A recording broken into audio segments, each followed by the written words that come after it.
Friends, ఈ వారం మన కథ నందనవనం సీరియల్లోని 16వ భాగం. రచయిత్రి గోగినేని మణి, చదువుతున్న వారు రాధికా గోగినేని.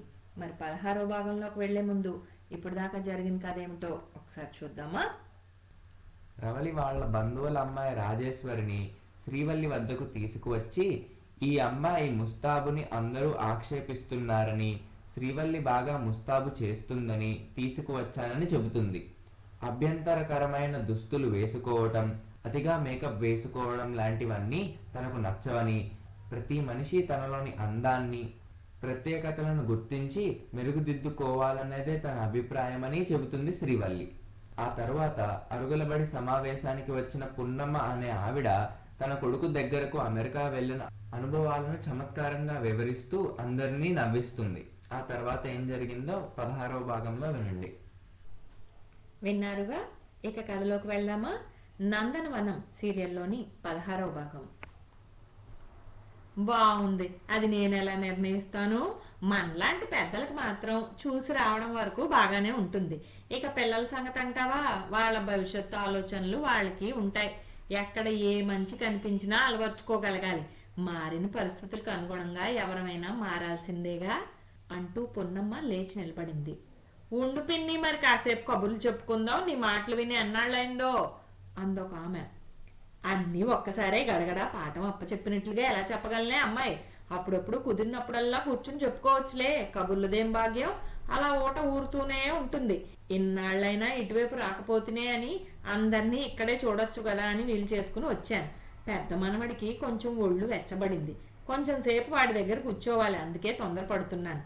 వచ్చినందుకు ఎప్పుడో విన్న అరుగులబడి ఆవరణలోకి అడుగు పెట్టాను. చక్కగా అందరూ కలిసి కూర్చుని సమస్యలకు పరిష్కార మార్గాలుగా అనిపించే పెద్దల అనుభవాలను, పిల్లలకు చెప్పటానికి ఉపయోగపడే ప్రయోజనకర నీతి కథలను చెప్పుకుంటూ వింటూ సరదాగా కాలక్షేపం చేయడం చాలా బాగుంటుందని అందరూ అనుకోవడం విని వచ్చాను. ఇక్కడికి వచ్చాక ఆ మాట నిజమేననిపించింది సుమా. మళ్ళీ ఇన్నాళ్లకు అందరూ వదిలేసిన రచ్చబండి లాంటి కార్యక్రమం అరుగులబడి సమావేశంలా మారి మన ఊళ్ళోకి వచ్చినట్లుగా బాగుంది అంది పున్నమ్మ. అక్కడే ఉన్న శ్రీవల్లి చేతుల్ని ఆవిడ ఆప్యాయంగా పట్టుకుంది. మీ కుటుంబం మళ్ళీ ఇన్నాళ్లకి ఈ ఇంటిలో నివాసం ఏర్పరచుకోవడంతో ఈ ఆవరణ అంతా కళకళలాడుతోంది, కన్నుల పండుగలా ఉంది. కొందరు ఆడవాళ్లకు ఉపాధి చూపించడానికి మీరు స్టోర్స్ను ఏర్పరచడం అనేది ఊరు వాళ్ళందరికీ ఎంతో సౌకర్యంగా ఉంది. మీరు ఇలా మంచి పనులు చేయడంతో ఈ ఊరు మరో నందనవనంలా మారిపోతుందనే నమ్మకం కలుగుతోంది. పున్నమ్మ మాటలకు పులకించినట్లుగా ప్రేమగా చూసింది శ్రీవల్లి. అవునండి, మీలాంటి పెద్దల ఆశీర్వాదం ఉంటే ఈ ఊరు ప్రజల సహకారంతో కక్షలు కార్పణ్యాలు లేని గ్రామంగా నందనవనమే అనిపించే విధంగా అభివృద్ధి చెందాలనేదే మా ఆశ, ఆశయం కూడా అంటూ వినయంగా బదులిచ్చింది. పున్నమ్మ 2 అడుగులు వేయగానే పక్కనే కూర్చున్న రాజమ్మ హడావిడిగా ఆవిడ వెంట వచ్చి, పున్నమ్మ ఉండు, ఒక మాట అంది. ఇద్దరు ఇంచుమించుగా సమవయస్కులే, చనువు స్నేహము ఉన్నాయి. ఏమిటి రాజమ్మ, నీదేదో నేను ఎత్తుకు వెళ్ళిపోతున్నట్లు ఇలా వెంటబడ్డావు? ఏమీ తీసుకుపోవటం లేదు చూడు అంటూ సరదాగా నవ్వుతూ చీర కుచ్చుళ్ళు కొంగు దులిపింది. రాజమ్మ అది కాదులే అంటూ నవ్వింది. మరి దేనికి అంత హడావిడిగా వచ్చావు? అంటే ఒక విషయంలో నీ సలహా అడుగుదామని అంతే అంటూ రాజమ్మ నసిగింది. పున్నమ్మ ఆగి ఏమిటన్నట్లు చూసింది. అదే, మావాడు తన దగ్గరికి మమ్మల్ని ఇద్దరిని రమ్మంటున్నాడు. నువ్వు వెళ్ళొచ్చావుగా, నీ మాటల్ని బట్టి నేను అనుకుంటున్నదే సరి అయింది అని అనిపిస్తోంది. బోరెడంత ఖర్చు పెట్టుకుని వెళ్ళి రావటం అనవసరం కదూ? రాజమ్మ మాటలకు నీకు అలా అనిపించేలా చెప్పానా అంటూ ఆశ్చర్యంగా చూసింది పున్నమ్మ. సరే, నాకు తోచింది మళ్ళీ చెప్తాను, నువ్వే ఆలోచించి నిర్ణయించుకో. ఖర్చులు అంటావా, పరిస్థితులను బట్టి నిర్ణయించుకోవాల్సిన విషయం అది. పిల్లలకి ఎప్పుడూ మన ఆదాయం ఖర్చులు అన్నవి తెలియపరుస్తూనే ఉండాలి. అలాగే వాళ్ళ ఆదాయాన్ని బట్టి అక్కడ ఖర్చులను బట్టి వాళ్ళకి ఇబ్బంది ఏమీ ఉండదనిపిస్తే మీరంత వెనకడుగు వేయాల్సిన పని లేదు. అసలు ఇలాంటి విషయాలన్నీ మనకు మాటల్లోనే అర్థమైపోతుంటాయి. మీ కొడుకు కోడలు పిలుపులు మొహమాటానికి వచ్చినవా లేక మనసారా రమ్మంటున్నారా అన్నది తెలియకుండా ఉంటుందా? దాన్ని బట్టే నిర్ణయం ఉంటే వాళ్ళకి మనకి ఏ ఇబ్బంది ఉండదు. మన పిల్లలు ఉద్యోగం చేస్తున్న ప్రదేశం గురించి, అక్కడి వాళ్ళ పద్ధతులు, కొత్త ప్రాంతపు విశేషాలు అన్నీ చూసి రావాలనే ఉత్సాహం తల్లిదండ్రులకి ఉంటుంది. అలాగే వాళ్ళ అభివృద్ధిని చూసి మనము ఆనందించాలనే ఆశ పిల్లలకు చాలా మందికి ఉంటుంది కదా. అయితే పిల్లలపై మనకు హక్కు ఉందన్నట్లుగా వాళ్ళపై మన కోరికల భారాన్ని మోపాలనుకోవటం మాత్రం నా దృష్టిలో సరికాదు. మన ఊరు నుండి అక్కడికి వెళ్ళొచ్చిన వాళ్ళ మాటల్ని బట్టి ఇంకో విషయము చెప్తున్నాను.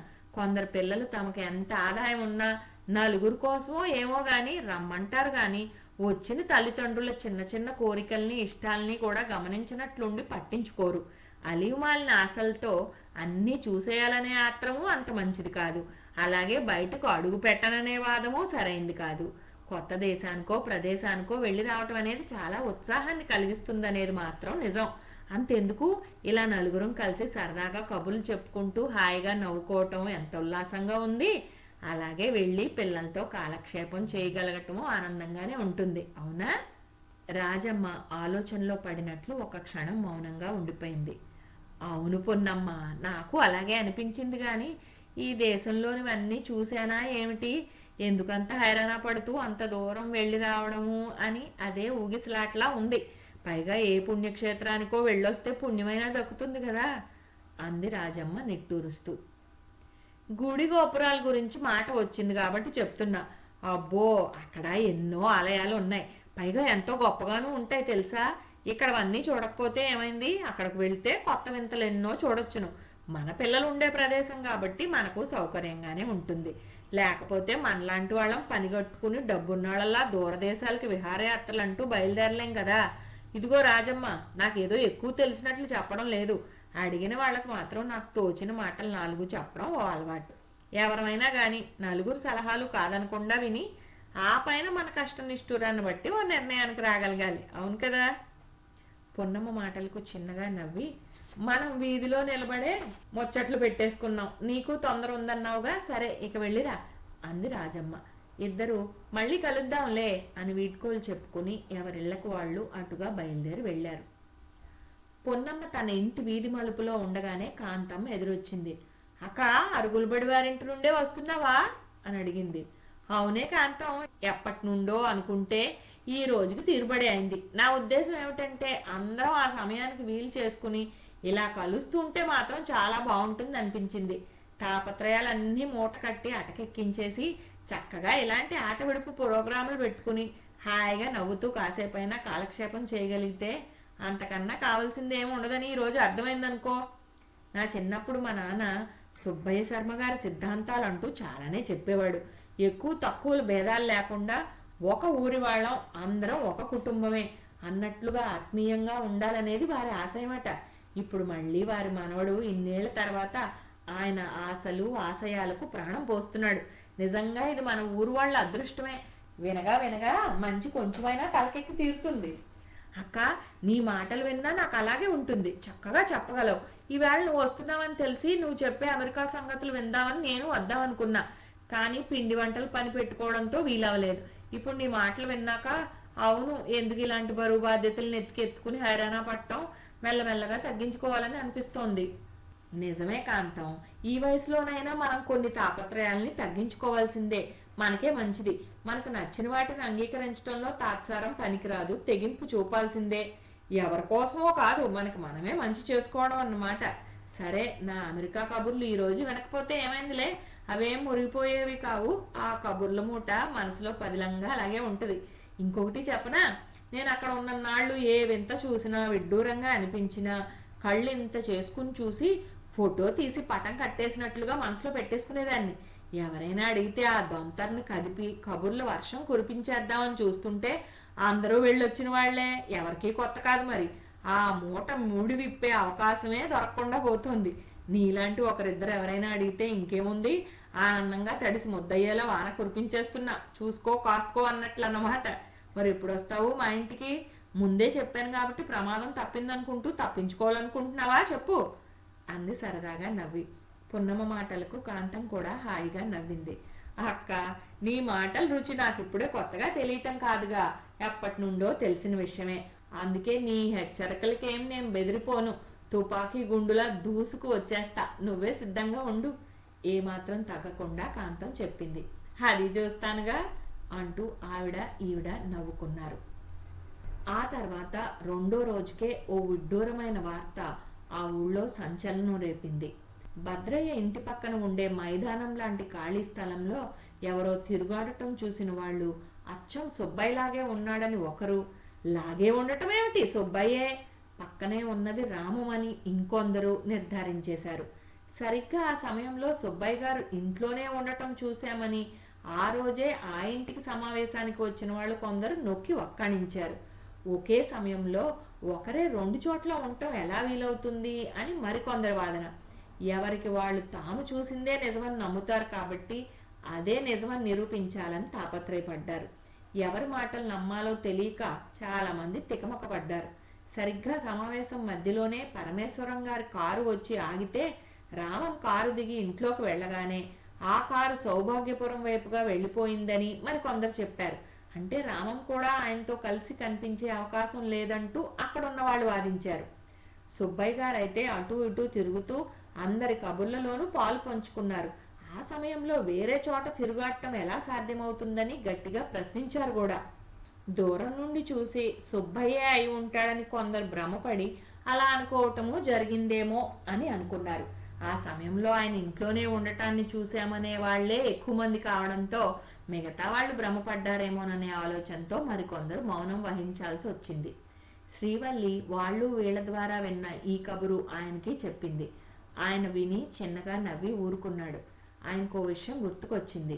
ఆ రోజు అందరూ ఇళ్లకు వెళ్ళిపోయిన 2 నిమిషాలకే భద్రయ్య గారి పాలేరు బసవడు చిన్న చీటీ తీసుకువచ్చి ఇచ్చాడు. ఆ రోజు వాళ్ళ ఇంటికి వచ్చి అక్కడ గుమిగూడిన వాళ్ళందరితో కలిసి కాలక్షేపం చేయాలనే తన కోరిక కొన్ని కారణాల వలన కుదరలేదు కాబట్టి మళ్ళీ ఎప్పుడు సమావేశం జరుగుతుందో తెలియచేయమని రాసి ఉందా చీటీలో. ఆ విషయం ఎవరిని అడిగినా సరిపోతుంది కదా, పనిగట్టుకుని ఆ రాత్రి వేళ మనిషిని పంపి సమాచారం తెలుసుకోవాల్సిన తొందర ఏముంది అని ఆశ్చర్యం కలిగినా అప్పుడు దాని గురించి అంతగా ఆలోచించలేదు. ఏవో 2 మాటలు కాగితం వెనకే రాసి ఇవ్వటము జరిగింది. ఇప్పుడు ఆయనకో విషయం స్పష్టమైంది.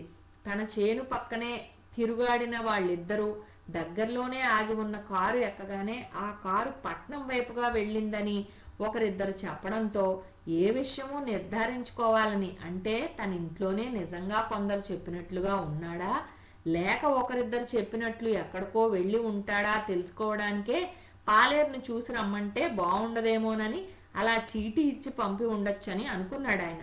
శ్రీవల్లి కూడా ఆయన ఆలోచన నిజమే అయి ఉంటుందని అంది. ఆ తర్వాత 2 రోజులకే రామం యథాప్రకారం ఏదో పని అంటూ బయలుదేరుతున్న వేళ 4-5 వస్తాదుల్లాంటి వాళ్ళు నిలబడి ఉండటం చూసి ఎవరు కావాలి ఏం పని అని వాకప్ చేశాడు.